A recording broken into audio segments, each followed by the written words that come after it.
Hey, this is Matthew Harvey here with the 12 o'clock siren recording live at the 903 Broadband Studios at Cowboy Corner on the southeast side of the downtown Leonard Square. On my left hand is James Beans and Cornbread Hartley. Love beans and cornbread. I love me some beans and cornbread. Nothing better than beans and cornbread. Guys, we got a special guest today. Ooh, yeah. This is hot. I like it. Matthew, why don't you reach over there and hit call? We'll introduce him.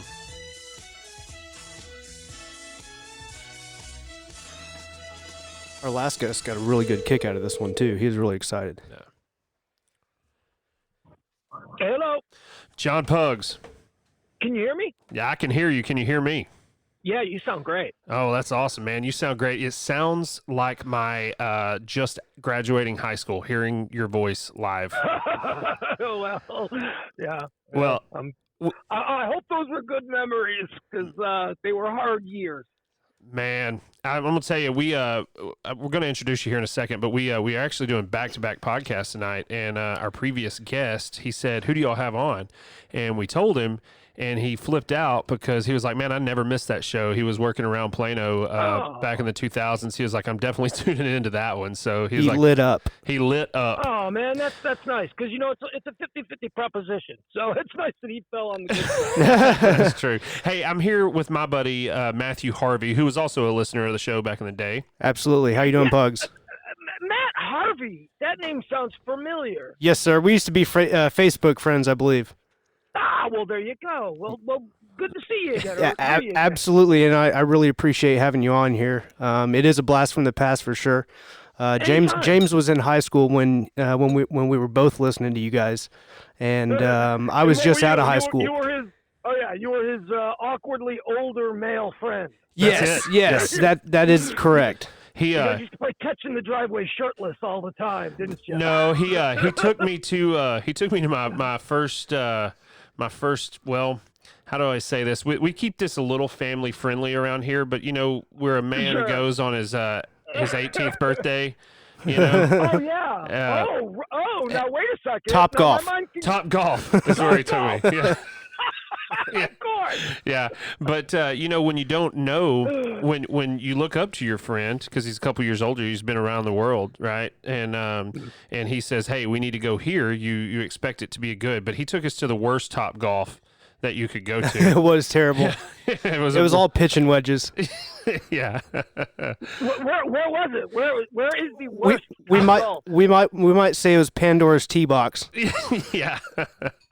Yeah, I got you. Okay. Does that make sense? Yeah. Yeah. Sure.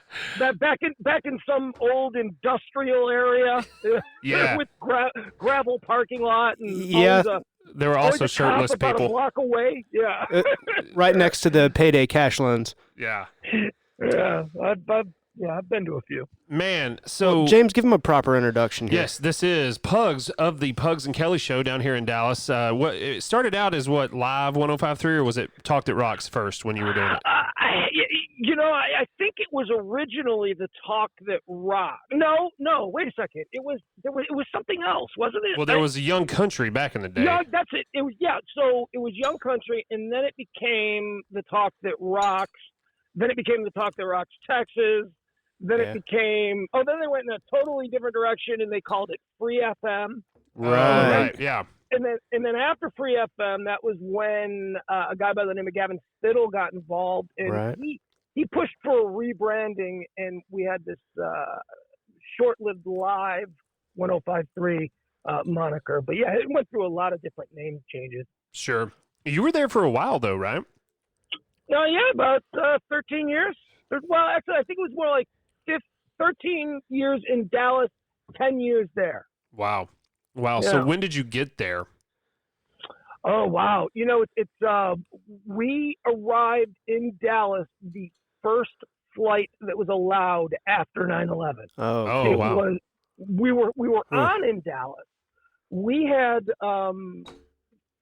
we were doing the overnight show from Chicago to Dallas as well. So it was a cool thing.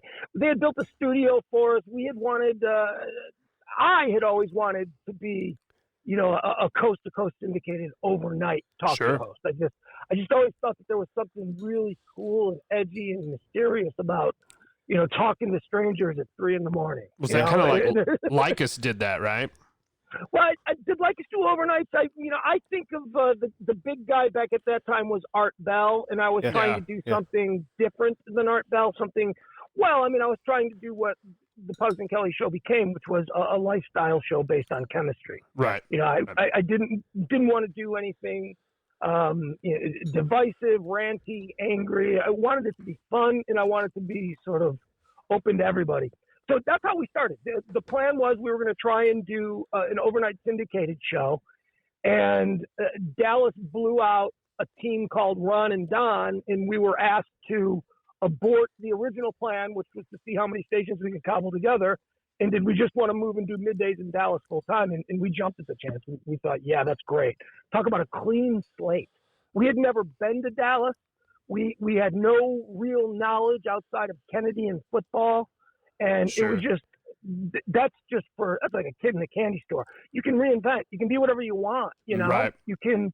And Kelly and I had both come from Chicago, where we were a part of 2 different very big and very popular shows.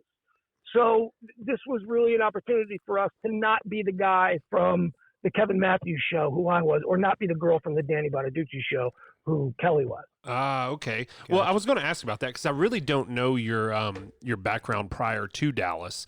And Matthew and I were somebody who, obviously we listened to the 105.3 lineup, and we wanted to eventually be on the radio, right? That was our goal. That ship kind of sailed. It's a hard road to get there. What was your road like getting to, how'd you cut your teeth in media and broadcast radio?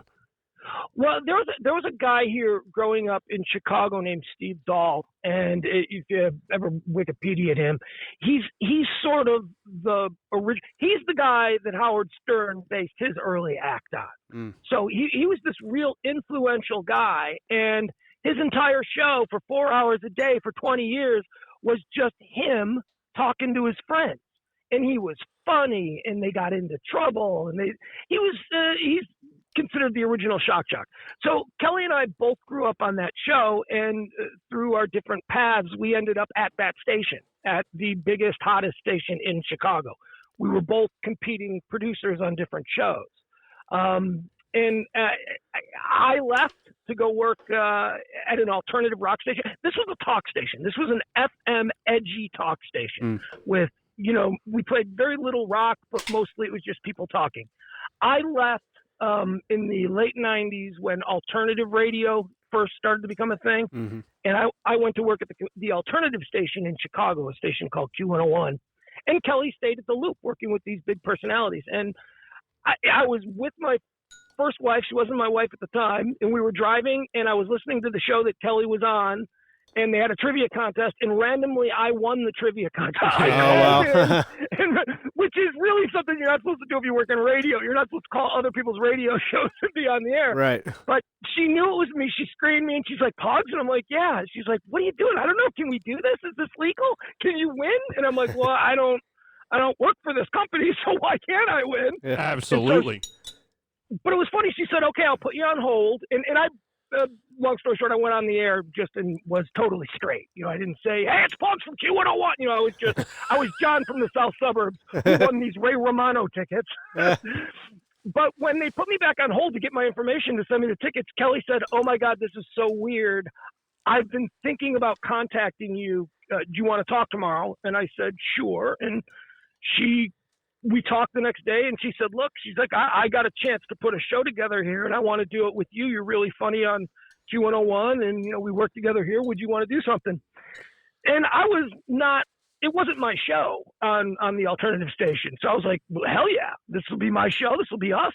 So that's how it started. We began as an evening show in Chicago on a station that was the basis for what Live 105.3 became. All personalities on the FM, no music, talk, but not politics, not, Dr. Laura type stuff, lifestyle talk. And that's just went from there. I mean, I went to college for journalism, and worked in a newsroom first before I started producing radio. But yeah, that was my path. Cool. So by the time you got to Dallas, then you'd kind of written the script so far as Pugs and Kelly were concerned. Then, it's funny. I worked at the alternative station for a show in Chicago that was called The Wendy and Bill Show, and it was a very popular show. And it was a guy and a girl, and it was a different guy and girl dynamic than we had ever seen before. Typically, a guy and a girl is, the guy is the shock jock and the girl is the, oh, stop it, you guys are so bad. I think of Kid Craddock and Kelly. Yeah, the gas and the brake. Right, exactly. Yeah. Well said. And this show that I was producing was not like that at all. It was a man and a woman, and they were total equals, and there was no Sam and Diane, will they, won't they chemistry. It was more like a brother and a sister fighting in the backseat of a car on a long vacation trip. And I told that to Kelly. I said, what Wendy and Bill are doing, we can do that. We're a little bit younger. We're a little bit edgier, but we can do that. So that was what we set out to create. We wanted to build a guy and girl show where the guy and the girl were equals. And, it was just based on chemistry, on being able to talk to each other. Right. Well, something I found interesting was you and, at least in the Dallas days, if I'm remembering right, you and Kelly really didn't show prep, right? Well, that's the thing. We did a show that was extremely different from the way other people had always done the show. We did a show in the manner of Steve Dahl and Gary Meyer, who were the people I told you that we grew up listening to. Sure. These were two people who did all of their prep independently, never spoke to each other until the microphone was turned on, and then both tried to fit their material in. Now, most shows, what they do is, they have these long, extensive meetings with, okay, and then I'm going to say this, and then you're going to say that. And some shows even have scripts, with zingers, where it's like, and then you're going to say this. Well, we always sort of rejected that because we thought it was, if something was really bombing badly and not working, you could make that fun. Right. You could make that the most hysterically bad segment ever. The ticket guys do that a lot. Yeah, sure. Bob and Dan were better than us at doing it. Yeah. But they're also two guys that never exchanged notes before the show and did what would be traditionally called prep. Sure. We went in, we all had ideas. I mean, Kelly and I were constantly prepping. I mean, she used to carry a notepad and I used to carry a recorder. And so we would come in and we'd open up our books and we would have all of this stuff to do. And now independently, we did work with our producers. Like I worked a lot with Eric and she worked a lot with Sybil. So when I wanted to do something, it's not like we were all flying blind. Like, sure. There were people on the same page that knew what we were doing. So, well, during that time, y'all also did a lot of live events, right? Like the dodgeball or kickball, and y'all did a lot from bars too, right? Yeah, that was by design. That was that was an idea that Kelly and I came up with. And you laugh, and yeah, it's a lot of fun, but there was strategy behind that. It was, here we were, a couple of loudmouth, opinionated, carpetbagging Yankees dropping anchor in the middle of Texas. What the hell do we know about Texas? But what we did know was that fundamentally we were nice people, and that we were fun people. Oh. And that the way for us to be able to build an audience, because the audience, we knew right away they were going to be like, oh, we don't like them. They're not one of us. Right. But if we could go out every night of the week, and if we could do a shot with you, and if we could hang out with you, it's almost like running for office. If we could shake enough hands, we knew that we would have listeners for life. Oh, and we started turning our events in the evening where listeners could come and participate. We started to turn those into catalysts for the show during the day. So if you came out, you wanted to listen the next day because we would have conjured some kind of controversy during the night that you wanted to hear. So it was by design. I mean, nobody on that. I mean, Russ never wanted to do anything. Yeah. So we said when we got there, they said, I hope you don't mind going out. We'd like you to do a bar appearance a night. And Kelly and I both said, we won't be happy unless we're doing at least 3 a week. Oh, man. So, and we did. We that was hard, man. When you have to, you got to get to know the new city too. Yeah, well, and we did. I mean, that's how you do it. Yeah, it's a great way to do it. Doing shots with some guy from North Richland Hills. That's how you do it, man. That's how you get to know people. But it was hard, man. I mean, we drank. We drank with people. You know, we bonded with people at 1 a.m, 2 hours from where we live, and then had to be up prepping for the show at 8 o'clock the next morning. I mean, it was. I wouldn't trade it for the world, but it wasn't as, you know, just crazy Animal Housey as maybe it appeared. Well, it sometimes it appeared that way. What would you say was one of your what highlights do you have of that time? Like, does one of those particular events, you know, you hear? Wasn't there a bar in Addison that you guys frequented more than others? Well, next to off the top of my head, we had Bell Bottoms in North Richland Hills that we did all the time. That was every Wednesday. We had Duke's in Addison. Dukes. Was a big one for us in dodgeball. Yep. The Down Under Pub and Grub in Frisco was not even a sponsor. That was just my friend's bar. That was like my clubhouse. And the Improv. And I would have to say that the best thing that you asked, what was my best memory of all that? It was the Improv. It was being in such a relationship with the people that ran the Improv, that anytime I wanted, I could just sneak in the back, and I could see Mitch Hedberg. Yeah. I could. I mean, it's just insane the stuff that I was at. Bill Burr, Louis C.K. I mean, the people that I was just able to be a fly on the wall with, and in the best cases, you know, go out drinking with afterwards. You can't. I mean, I'm a fat loud kid from the south side of Chicago. That's awesome. You know? Absolutely. I mean, I'm sitting there. I got a passed out drunk Mitch Hedberg in the back of my car, and we're trying to remember what hotel he was in. Oh man, he's my hero, by the way. Yeah, he's my comedic hero. He was a sweet broken bird, man. He was, but he was a broken bird. Well, I would say overall, Dallas gave you a pretty good reception then, huh? I mean, you know, you talk about being carpetbagger Yankees, but I mean, y'all were here for 10 years and had some pretty wild ass events. Well, you know what it is. Here's the thing. People are people, you know, and we set ourselves up. That entire station was set up to be the friend of the working man, not the elitist, not the angry people with agendas, whatever. We wanted to connect with the working man. And look, you know, I come from a family of cops. You know, right. I mean, Kelly comes from Kelly's dad has a different sort of background, the late great Ed Moore. But we're working class people, and that's who we tried to associate with, and I think it paid off. You know, so but look, we were hated. I mean, the FBI had to come and visit us a couple of times because of death threats. I was unaware of that side, really. I mean, I never knew anybody that hated you now. I mean, I'm sure there were, you know. Well, yeah, you know, Russ Martin did a lot to stir a lot of that up, but I would not say that the situation with the FBI, both times it concerned Kelly. Wow. And guys are creeps. You know this. They are. Yeah. You know this. So, and she was a very open and modern woman, progressive, and a lot of people misread that, and a lot of guys stepped over a lot of lines. And jeez, you know, man, I'll tell you a little behind the scenes story. Once we were at Bell Bottoms, and I was really pissed off at Kelly because part of the deal with going to Bell Bottoms was, you know, I never stood in the same place for more than a minute. You got to rotate.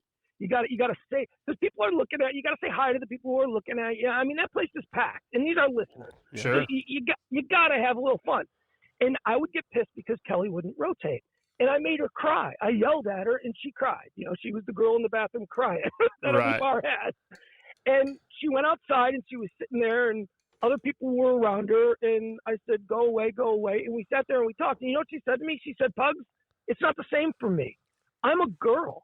I have to have my back against a wall at all times because you have no idea how many guys just walk by and grab my butt or try and snap my bra or try and touch me." Jeez. And I had, being a guy, you know, I'm Shanty Irish, you know, I'll fight a guy in a bar. That's how I was raised. Right. I had never considered being, you know, predator bait. I had never really thought that that's what girls. And then Sybil told me a whole bunch of horrible stories, and you know, it's just it was eye opening. Wow. And so the FBI got involved a couple times, huh? That's crazy. Yeah, those aren't things that I don't really want to talk about. But they were threats were made, and you have to take it serious. When you're in the media, Of course, the company requires that we make it serious, that we fill out a report and we get people involved. You know what I mean? Right. Well, absolutely. So remind us of the lineup back then. You guys were middays. I think, was it Jagger in the mornings? No. The original lineup that we signed up for was Howard Stern, us, and then Russ, and then I want to say it was Lycus for a while. I think you're right. Then it became Liz Wild, and then finally I was able to get Dick Hunter over. Yeah, Dick Hunter. Yep. Yeah, and then we went. The mornings were just a wreck after Howard. So O&A was there for a while, right? Opie and Anthony. Yeah. Right. They were when they weren't suspended. Remember, they were suspended for a year. They were. Yeah. They were there for a while. David Lee Roth was there for a while, or not a while. He had a cup of coffee there, and then Jagger came in, and everything sort of settled down when Jagger came in. I think that was our best lineup when it was Jagger, Pugs and Kelly, Russ Martin, Richard Hunter. Right. So that's what you consider the golden era of that time? That's, I don't know that we were the most successful there. The station was ridiculously successful all the time. I mean, they were just printing money. I don't know if that was the most successful. I think that was the lineup that would have gone on to be the most successful if they hadn't gotten greedy and decided they wanted the Cowboys more than a personality lineup. Well, so what's up with that? Because the whole thing started to shift. I mean, when they went to the Fan, we were like, do we really need another, sports radio in the Metroplex? Because there was already the Ticket, and I know the Ticket's not hardcore sports, but and there was a lot of people upset with that whole kind of paradigm shift. Well, what happened from the inside, I'll explain. It was a crazy couple of months. Our contract had come up, and we had decided to move over to Cumulus, to the Bone. Right. We were really big fans of the Ticket, and we wanted to work with those people. Sure. Because those people, in our estimation, really seemed to get it. And Mike Reiner was wonderful to us, and Gordo was a regular listener. He was wonderful to us. These people were always so nice to us. So when the opportunity came and Cumulus said, hey, Russ Martin's ripping on you guys, and, you can come over here and you'll be appreciated. So we went over there. That was in June. In July, Russ got in trouble with the police. Right. If about, I don't even remember what it was, but there was some domestic police violence. Russ. Yeah. Okay, and he was off the air for a while. And Jagger's contract was coming up. So what they had in that summer, that period of months, is their money-making midday show jumping across town, their primetime superstar Russ Martin under police investigation with all kinds of advertiser withdrawals and all that, sure, and their morning show Jagger possibly not re-signing. So they looked around, they saw that the Cowboys were available, and they made a decision that it was better for the company to put everything into the Cowboys and reshape a station for Jerry Jones, which is what they did. Right. See, because they could never have had the Cowboys with Russ Martin. They could never have had the Cowboys. They couldn't, because we were deemed, naughty and Jerry's family friendly. Although, which is what I've seen some pictures. Yeah, right. Which is what the Ticket now touts as a plus on their radio program. Their opinions aren't bought and paid for by Jerry. Yeah, that's a problem. I don't know if you heard the promos, but that's what they're running right now.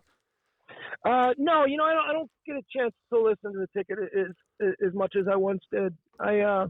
I miss it. That is, in my estimation, one of the greatest radio stations I've ever heard. Absolutely. Sidebar: how about Mike Reiner's surprise retirement? Oh, what a man! Let me just tell you, that dude did it all right. Right. He did it the right way.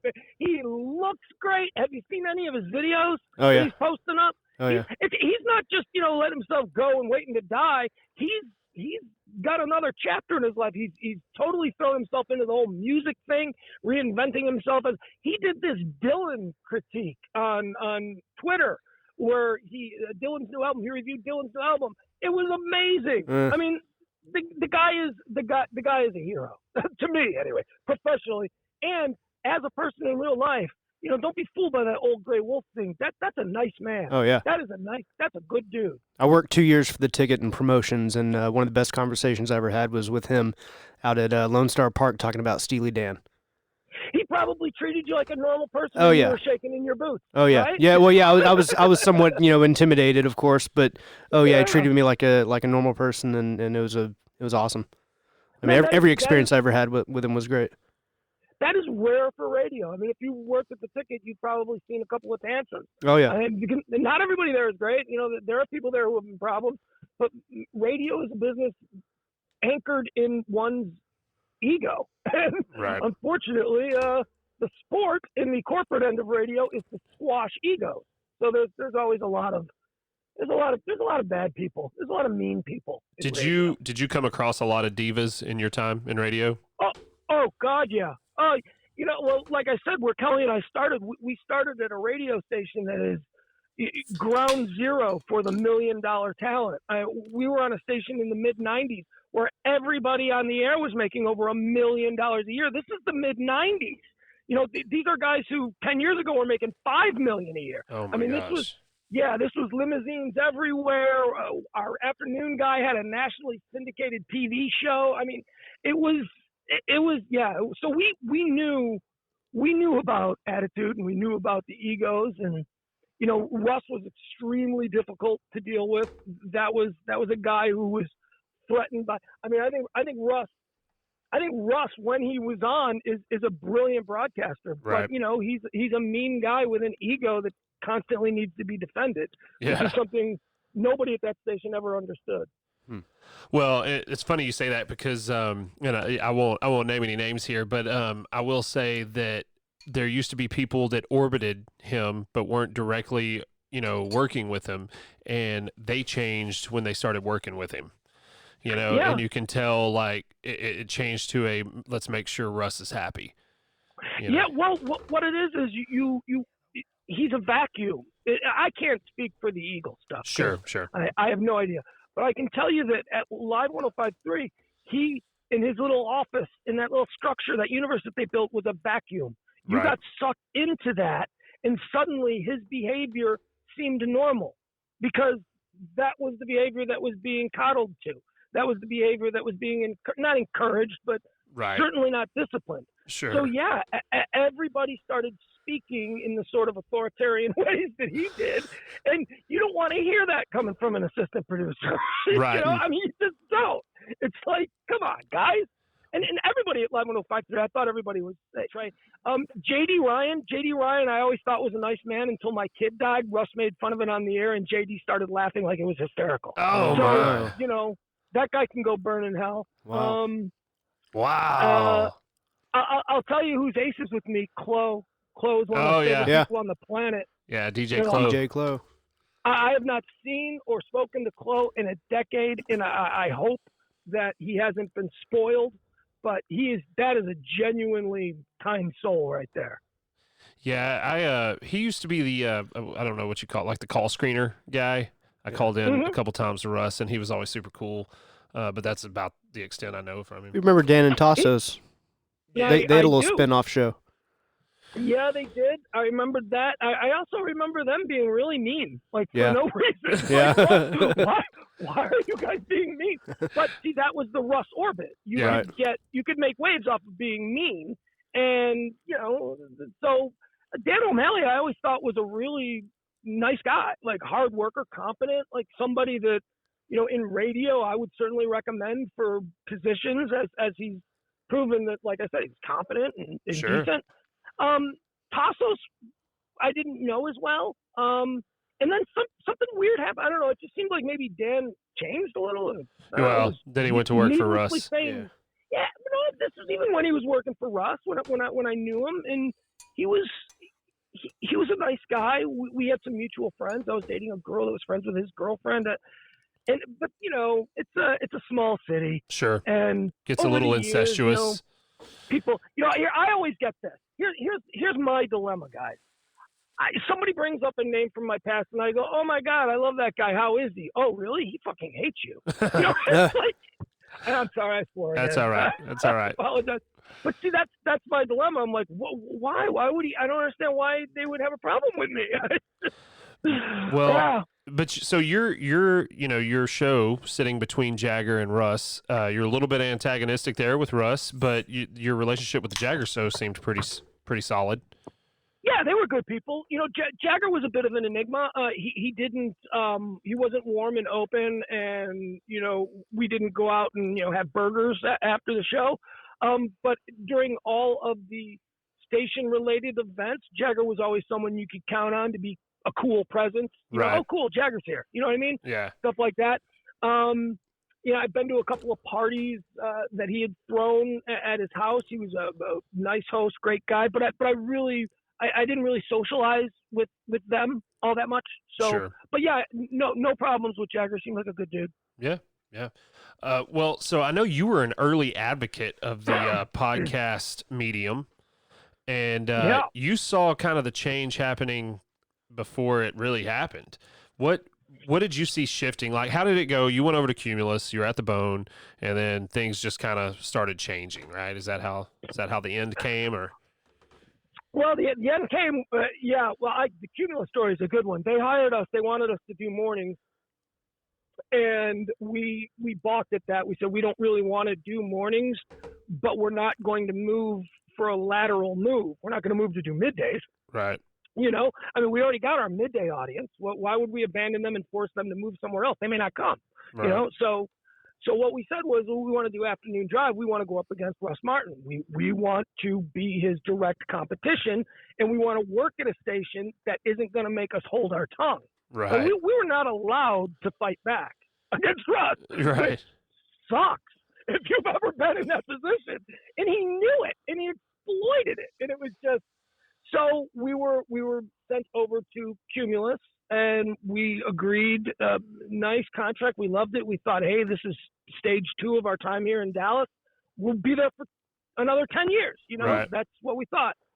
And 1 week after we started, they fired the program director who hired us, which is not a good sign. Good. No, not good. You know, the guy who hired us because he had this great plan was fired for completely unrelated reasons, by the way. But he was fired a week after we came in. And then, you know, they started talking about how they wanted to go into the Latino music. Suddenly our new program director was a Latino market guy. We're like, we've got a contract. You're going to have to pay us, but we're not going to be able to do this. Right. And that's what happened. But getting back to your digital thing, we had an opportunity to lease a station. We were under contract to the Bone. They would have had to pay us to sit on the beach for however long. And we argued to get out of that contract. We said, no, you don't have to pay us for free. We want to go do this other thing. And we were allowed then to purchase our own signal with a group of people. And that's when we launched our own station, that I don't even remember what it was, 1360, 1390, whatever it was. We had incredible financial backing. Oh. We were doing really well. And then the mortgage industry fell apart, and our financial backer was the largest mortgage lender in the Southwest. No. Oh, so it was a yeah. No, it was a domino effect of moves that all occurred over the course of about a year and a half, and then that's when I came back here. Man, what was that? I mean, so there had to be several times, right? Like you got to Dallas, things were going good. There was a time with Pugs and Kelly that you went, okay, we've made it. Then you're like, okay, stage 2 of our career, and then, damn, like that happened fast. Yeah, I mean, we never, I think, ever felt like we had made it. I think that we had felt like this is what we want to do for the rest of our lives. Yeah. But there was always a real drive to do more, to be bigger, and that was one of the reasons why we wanted to leave, because we knew that we wouldn't be able to do that with Russ Martin. We knew that we were not going to be allowed to step outside of his station, unless we went somewhere else. And the Bone had nothing. I mean, it was going to be our station. Right. Yeah. Whoever they brought in was going to have to get along with us, and that would have been nice. But that never materialized. It was not the way it was promised. Man, well, I tell you what, we miss it because y'all were a huge part, especially like about the time I turned like drinking age. I mean, I was, I remember visiting James at his job in a little factory in Plano, and you guys were on the radio. Mm-hmm. We were making blinds. Yeah, it was pretty much from 10 o'clock until about 7 o'clock. I was tuned into that station. Yeah, it was a large part of our lives back then. Yeah, it was a large part of my life too. I mean, I wish the industry changed to the point where what I had envisioned as being where I'd end up was not going to happen. So, I mean, I started in radio before syndication. I started in radio when every city had 6 live and local shows on every station. There were a lot of jobs when I started. Back in the time of the regional musical hits. Yeah. Oh, hell yeah. Yeah, absolutely. Back when my first radio station that I worked at, which was this massive Midwestern powerhouse, The Loop in Chicago, my first station, if we wanted anything, if we were going to do something crazy and it was going to cost $300 to rent whatever, we could get in an elevator and go to the owner of the radio station directly. Yeah. I mean, now, it's forms in triplicate. It's got to go through accounting, and then they got to look at it in New York, and then they'll let you know in 2 weeks, and maybe it won't fit in this budget. I mean, that radio has just turned into something that is anti-creative. Right. It inhibits creativity. But podcasting is not. Podcasting is the direct opposite of that. Podcasting is the apex of modern creativity. Well, not necessarily podcasting, but digital content creation. And podcasting is a big part of that. Podcasting, YouTube, all of it, Twitch. Oh, yeah. There are people, it's funny. A couple of years ago, I was working for this. I was doing freelance consulting on radio, and I found these 2 people that my son loved on a YouTube gaming channel. There are 2 young people in their 20s who play games together, and they're really funny. And I got the idea. I thought, well, I ought to give these kids a call and see if they want to step up into the big world of radio. I did a little investigation. They already make $20 million a year. Yeah. It's crazy. A friend of mine he's a handyman. He went to a house in Colleyville, and he met the owner. He was this older guy. And he said, "Hey, where do you want me?" And he was like, "Oh, you have to go talk to my son." He said he walked in. The guy had never shaven. Like, he was like 18 years old, 17, 18. And it was his third house. And he was a Minecraft gamer on YouTube. And he made $4 or $5 million a year. Yeah. And I was just like, man, See, it was that realization when I started to see, a great example of what this platform, this medium, for lack of a better term, can do. Is a guy like Mark Maron. Mark Maron is one of the most successful podcasters. He has millions and millions of fans hanging on his every upload. And in reality, in the other world, in the non-digital world, Mark Maron is a mid-level struggling journeyman comic who never made it big. And now he's as influential a voice in podcasting as they come. So, I mean, it's really quite something. It is, and it's cool too because you can co-brand everything, right? I mean, if Matthew and I had a modicum of talent, we could do this and make a TV show. And now with technology, you can do it in your basement. That's it. That's what radio. That's what old classic broadcast radio doesn't understand. Is that there's nothing special about you anymore when it turns out the kid down the block doing a show from his bedroom is funnier than anyone you've got on the air. Yeah. I mean, the genie's out of the bottle. Going back to my last story, I mean, how can you attract the best talent to broadcast radio when they're already making millions of dollars a year sitting on their ass playing games on YouTube? I should have done that. That's what I should have done. Dude. Hey, I got a 10-year-old, and when he tells me he wants to be a professional gamer, I'm like, let's do it. Follow your dreams. Yeah, follow your dreams, kiddo. He's a Texas boy, isn't he? Oh, boy, you know it. Yeah, Plano. Plano through Texas. and through. Yeah. Mm-hmm. You ever thinking about coming down this way?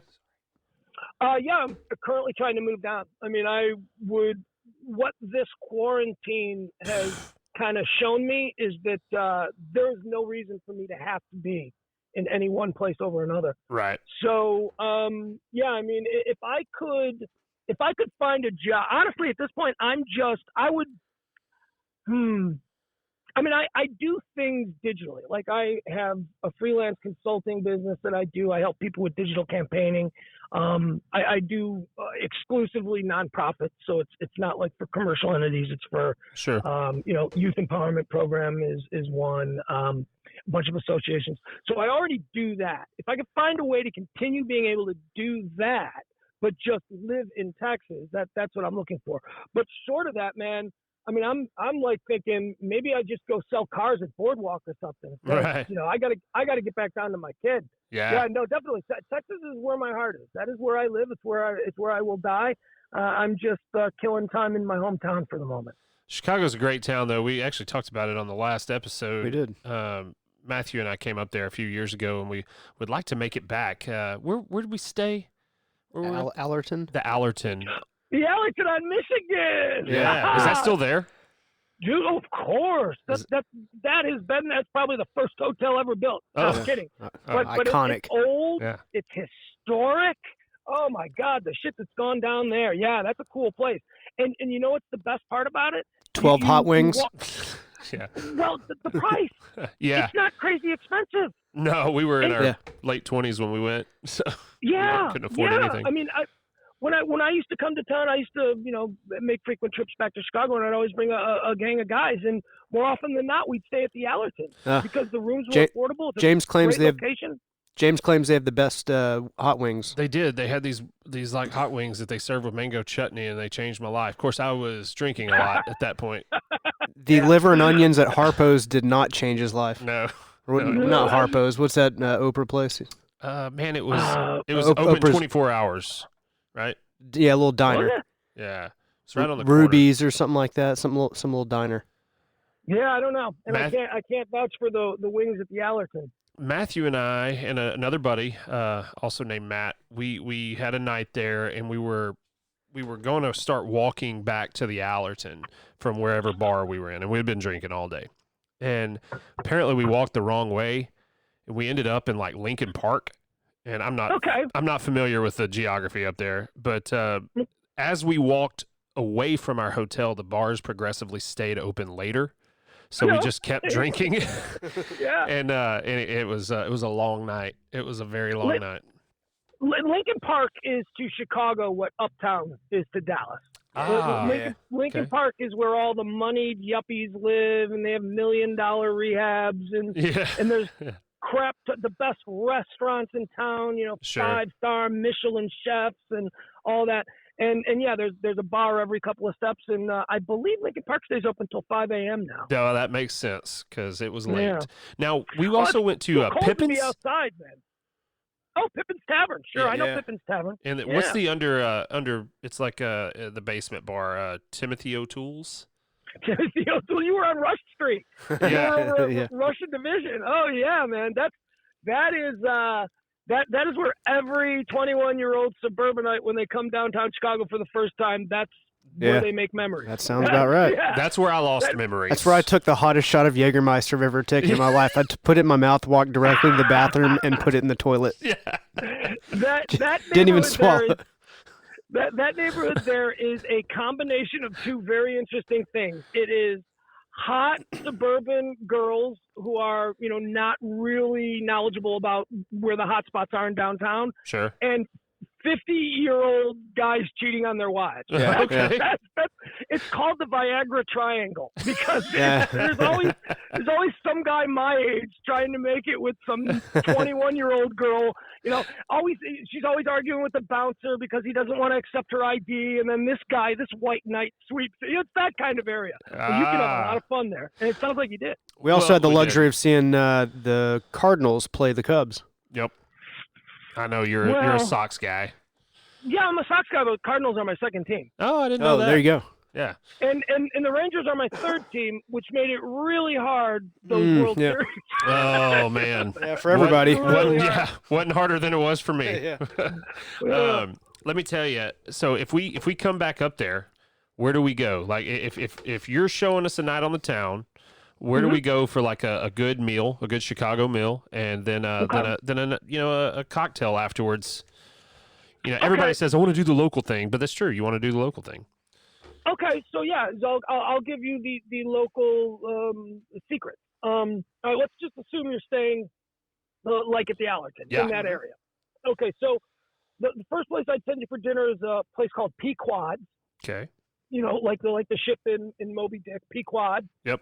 And what Pequod is known for, it's a neighborhood bar, but they are sneakily the #1 rated pizza in all of Chicago, and it's really a place that only people who live in Chicago know about. Although Anthony Bourdain on his show made a huge deal about it a couple of years ago, and then that Guy Fieri guy made a big deal about it. So it has, in the last 5 years, it has sort of become a better known place. But for decades, it was the secret best place to get pizza in Chicago. And it's a bar. It's a cool ass bar environment on a college campus. It's on the campus of DePaul University. So it's young people. It's fun. All right, so that's where I'd send you to eat. And then for drinks, you're getting an Uber and you're heading down to the south side and you're going to a place called Maria's Tap Room. Maria's Tap Room. Mark that. And this is unfortunately another one of these places that have been ruined in recent years by the likes of Anthony Bourdain and Guy Fieri. But it's in Chicago we have a thing called packaged goods, which I'm not sure we have in Dallas, or I don't really remember it. But liquor stores are also allowed to have a bar. Oh. So if you walk in and you're getting like a couple, and the good thing about that is you can drink at the bar all night, and then at closing time you can just buy a 6-pack. That is amazing. Yeah, it's an old Al Capone prohibition kind of law that we've held on to because everybody likes it. Texas is so puritanical. We can't have stuff like that. Yeah, but Maria's is a liquor store that is run by a Chinese. It's right in between what's known as Chinatown and Bridgeport. Bridgeport is where the Chicago White Sox play, so there's a stadium there and all that. But it's an old Chinese woman who owns this liquor store, and her son has turned the back room into Chicago's hottest bar. And they've got a beer garden now that is just unbelievable. They've got like hundreds and hundreds of beers on tap. It's not the elitist. It's not a bottle service type place, but you will see some very attractive people. And it's also where you can spot celebrities because a lot of celebrities who are on the down low in town will hang out there. Oh. So that's it. I would send you to Pequod's for dinner and Maria's Tap Room. You can Google both of these, and there's videos on YouTube and stuff. But yeah, those are the two super secret places. The two places I take my friends when we're like, hey, you got 24 hours? Let's do this. Yeah, man. Cool. That's good. I got one more secret for you. Oh, go for it. One more secret for you. Okay. You come to town, don't waste your time at the Sears Tower. I've already done it. We took a Gino's Pizza all the way to the top, actually, left over. We were Texans in Chicago. All right, well, it's cool. It's, We were there the second week after they opened the extended window with the floor. Oh, the one that tilts? Yeah, no, it didn't tilt, but they had just added the extended window. Oh, we were there like the second right. week after they released that. Yeah, you know what? I'm sorry, I'm confused because the Sears Tower or Willis Tower. You're talking about the Hancock, I think.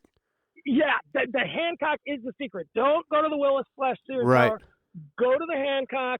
The observatory is better. It's less crowded. It's only a couple of floors shorter. You're actually on the lake, so you can see clear across to Michigan. Yeah. I mean, and here's the best part.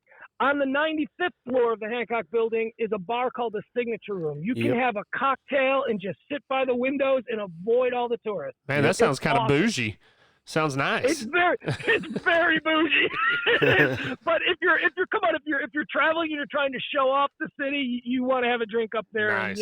And as the sun goes down, it honestly cannot be beat. Yeah.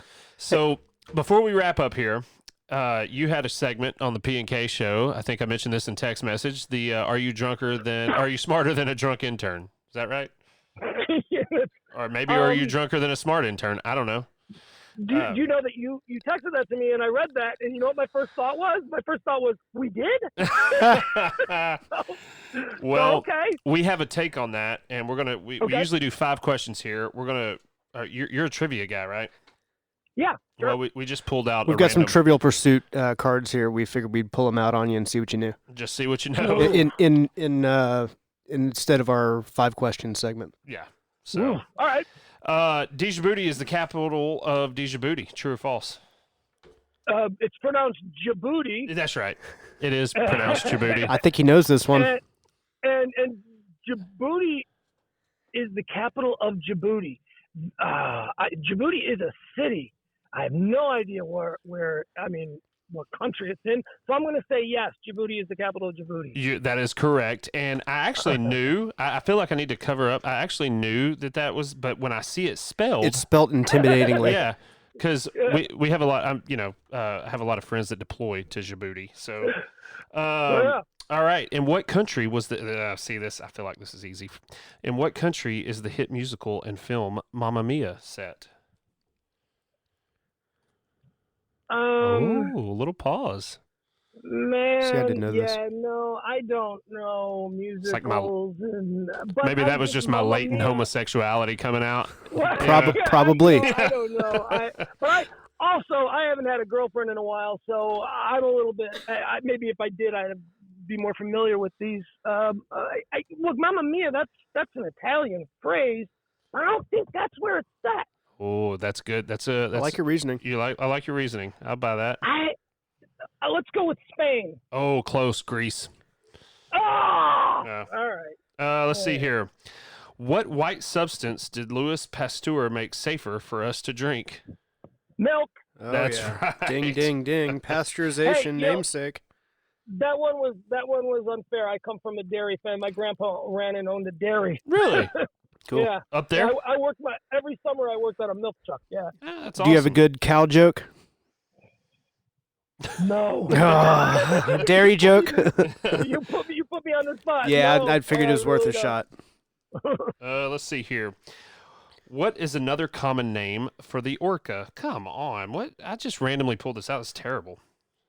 Well, killer whale? Yes. Yes. Is that what they're looking for? Okay, because I know that there's like a genus and subspecies name. Don't overthink it, Pugs.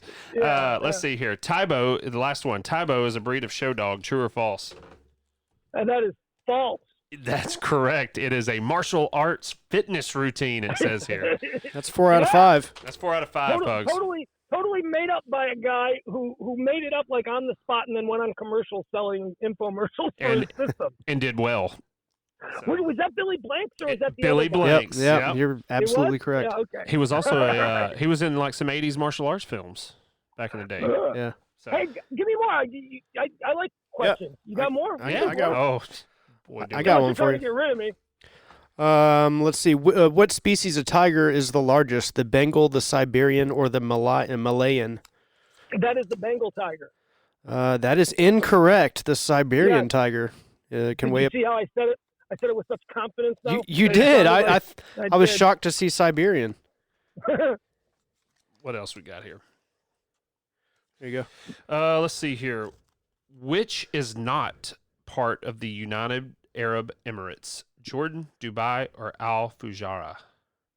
It's bothering me about the tiger one, though. If we could just go back for a minute, that's because it makes sense now. The Siberian tiger would have more hair. It would be larger. It would need more fat to stay warm. Yeah.